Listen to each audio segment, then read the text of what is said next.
40 minus st comma 0, that's also in the money. Okay? So that gives us 40 minus st. Okay? That's option number 2 that we're considering.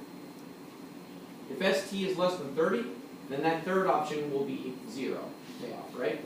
Because any value less than 30, if you take that and subtract 60, then 0 is bigger than that. Plus 0. And finally, the last one is also not in the money, so that's minus 0 for the same reason. So if you add these things together, you get 10.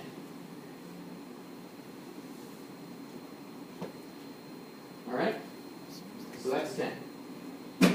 Now we have to consider the next stock price range, which is between the lowest stock price, or the lowest strike price, and the second lowest strike price, between 30 and 40. Okay? It's between 30 and 40, so that first option is not in the money. If you can't see that, speak up so I can try to explain it again. But that first option will not be in the money. Because if st were between 30 and 40, then suppose it were equal to 35. Then the max of 30 minus 35 comma 0 would be 0. And the same would hold true for 36, 37, 38, 39. So in general, you get 0. Or you lose 0 because there's a negative in front. The second option is in the money. Max of 40 minus st comma 0 is equal to 40 minus st. Because again, if st were 31, we'd get 9. If st were 32, we'd get 8. And so on and so on. The last option and the second last are not in the money. Those options are in the money when the stock price goes above 60 and 70 respectively. So that's equal to 40 minus st. Alright? Consider the next range, which is st between 40 and 60. Yep? So we plug in 40 for all the st, right? Is that what we're doing? Well, you just have to kind of consider the general range of stock prices. So st is between 30 and 40, right? So it can be anything between those. So it can be 31, 32, 33. Okay? So we know that, okay, if this were 31, 32, 33, 34, then 30 minus any of those numbers would be negative, right? So you get the 0. Okay. Now for this one, well, if st were 31, 32, 33, 34, well, 40 minus 31 would be 9, which is better than 0. Yeah. So you get 9, 32 you'd get 8, 33 you'd get 7. And this is the general form of it. So 31 you'd get 9, 32 you'd get 8, because 40 minus 31. And so this is the general form. So basically, if you find that that general range will produce an in the money option, then just take the 40 minus st and put it there. Otherwise, take the 0 and put it there. Okay?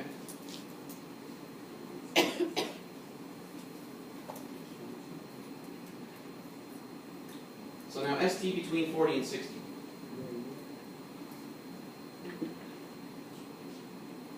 Okay.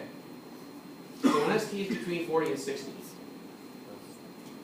this is the negative of the max of 30 minus st comma 0. Sterling, do you have a hunch about what this will be at this time? Will it be 30 minus st or 0 when st is between 40 and 60? Be positive. It would be positive, and because it's positive, what would we pick? Would we pick the st, the 30 minus st, or the 0? 30 minus st. No, 0. You pick 0. That's right. Yeah. Okay.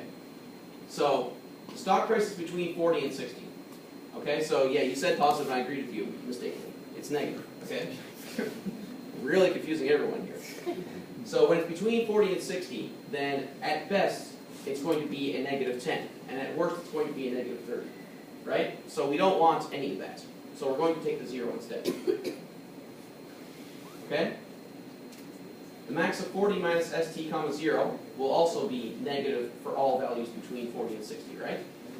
Because 40 minus 41 will be negative 1, 40 minus 59 would be negative 19. So that would be just a range of negatives. So we take the 0. The third one, the call option, so for values between for st values between 40 and 60, what does this call option give? Gerardo, do you have a hunch about what this third call option will give us? Will it give you st minus 60, or will it give you 0? You think?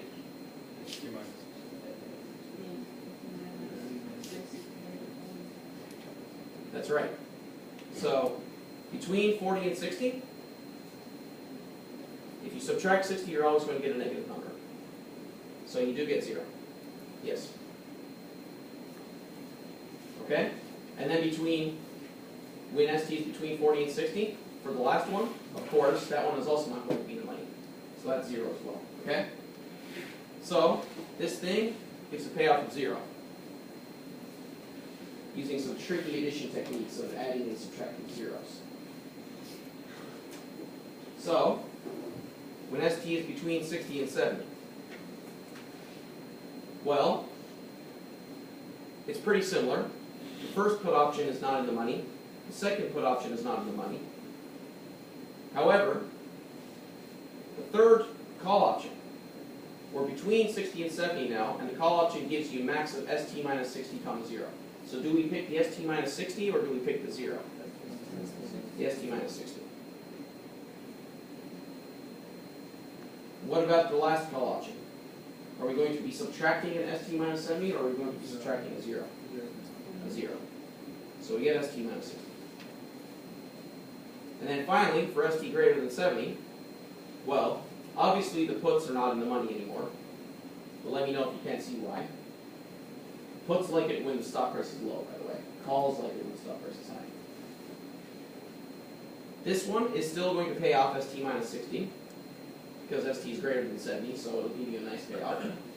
And this other one will also be in the money, which is unfortunate for you because that's a negative, because you sold it. If you sell an option, you do not want it to be in the money. This is 10.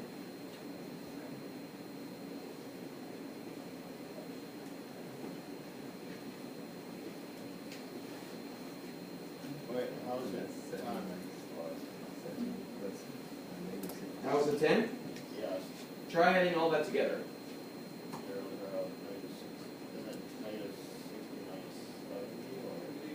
Negative 60 minus minus 7. Double negative? Yeah, double negative. Back to the 60 grade. Yeah. It's just easy to miss these things sometimes. You just miss a sign and then all of a sudden you're subtracting something instead of adding it. You know, it happens all the time. So part C. Now basically using this payoff function, draw the payoff graph for this option strategy. Okay? So we're going to draw the graph, the payoff on the y-axis, and terminal stock price on the x-axis. Okay? We're going to put down the relevant strike prices. The 30, the 40, the 60, and the 70. Okay? So when ST is less than 30, we always get 10. Let me know if you don't know why I drew it this way. But for any ST less than 30, we get 10. Okay? When ST is between 30 and 40, well, the way I generally like to do this for the middle strike prices is, well, what's the payoff when ST is 30? You get 10. What's the payoff when ST is 40? You get 0, because 40 minus 40 would be 0. So we can just connect the dots.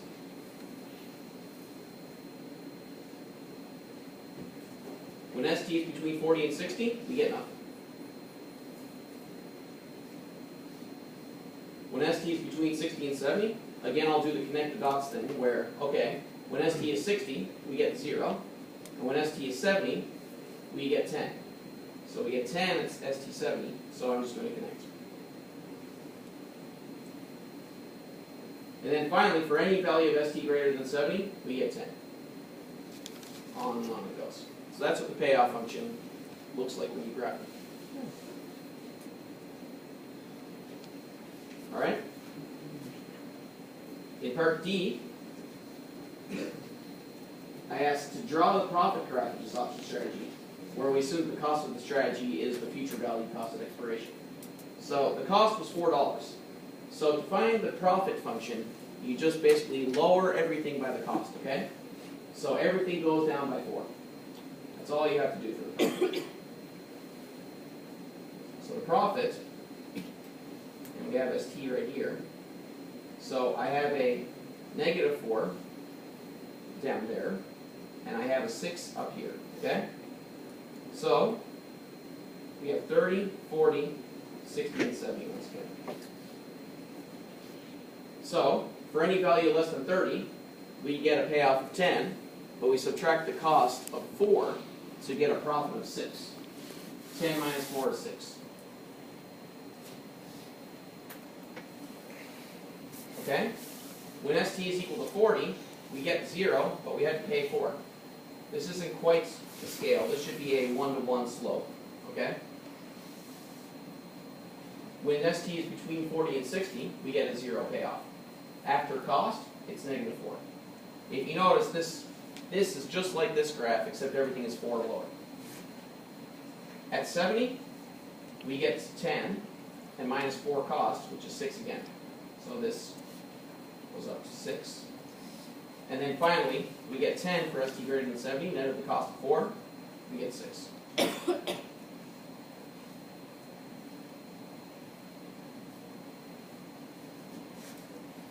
So any questions about this one?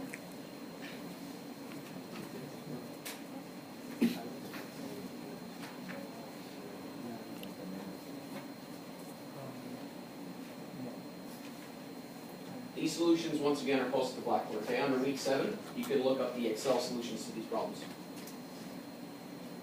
It's in Excel, but you can look and see how the equation, what the equation is, and you can see the workings.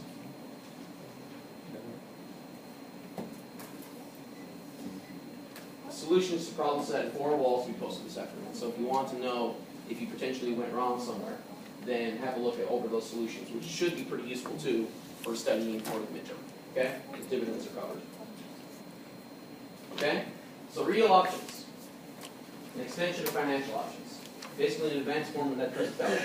Where the real option, what it basically gives you is, well, instead of accepting a negative payoff, you accept a 0 payoff. Or instead of accepting a negative, you accept the self-value and you get 5 million. You just do something that you'd rather. Okay? It incorporates decisions that can be made during the life of the project, such as expanding the project to output even more, such as the Indian car example. Project abandonment, so basically shutting down the factory because it's losing money. And project delay, which is wait another year, collect some information, and then see if you want to invest. Okay? Project expansion, it resembles a call option with the underlying where the underlying asset is the present value of future cash flows, and the strike price is equal to the cost of the expansion. Abandonment is similar to being long put option, because as the present value of future cash flows goes down, we get to cancel the project and save that money. So we get a payoff as the project value goes down, just because we get to cancel the project and save that money. Okay? Project delay, we wait to collect information and then see if we want to invest next period. Basically, we collect information about the present value of future cash flows. So that, again, resembles a call option with strike price equal to the cost to begin the project. So, here's an example of real options. We'll see what we have here. Okay, so your company produces 100,000 laptops per year at a variable cost of $1,000 per laptop. You will sell these laptops for the next 5 years. At t equals 1, the laptop price will either be $1,200 with 60% probability, or $900 with 40% probability. Okay? And the price will remain at that level for the next 5 years. At t equals 5, you shut down production and receive $10 million from the sale of the factory and equipment. Your firm has a discount rate of 15%. First of all, what is the expected NPV of future cash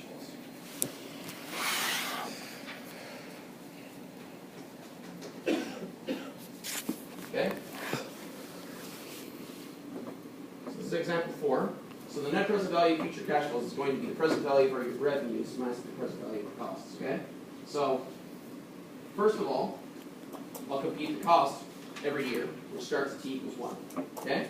The cost is equal to, well, produce 100,000 laptops, and it costs $1,000 per laptop to produce. So this is equal to $100 million. Okay? What is the yearly profit in the high price state? Well, it's equal to 100,000 laptops we sell at $1,200 a laptop minus the $100 million cost. And that's equal to 20 million. So we're going to get basically a 20 million cash